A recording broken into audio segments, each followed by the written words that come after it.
How your child applies for college may look different than it has for the past few years. Since the pandemic, universities across the country have not required a standardized test score. Now, schools like NC State University are considering requiring them.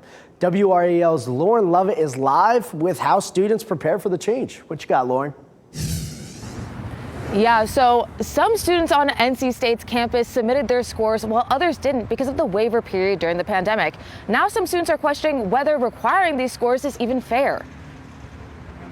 Annalise Rich and her mom are talking about her early start to college applications. The high school sophomore took the SAT last weekend. We've been doing prep for a couple months before this, so more this summer, more next year, of course. While she sees the advantages she has, she says not everyone has the same opportunity. I know that it can definitely put students at a disadvantage, especially those who come from families where they can't afford all the tutoring and prep and taking it multiple times. NC State education expert Stephen Porter says that's not actually the case. What's ironic about this whole discussion of standardized test scores is that the SAT, the origin of the SAT, was precisely to help students in poverty get into college. Porter tells me universities don't necessarily need to use the score, but they can be an indicator of how successful a student will be in a building like this.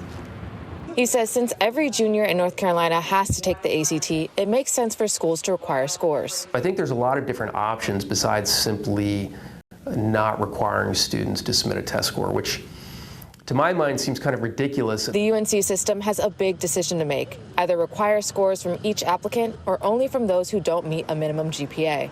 As for Annalise, who is testing a year early, she says she has more chances to better her score if she needs to. I'm glad that I'm taking it early because right now there's less pressure on it because I have more time. I have next year. While the UNC system has not decided who will be required to submit scores, students who start early will be more likely to get the score that they want. Lauren Lovett, NC State, WRAL News.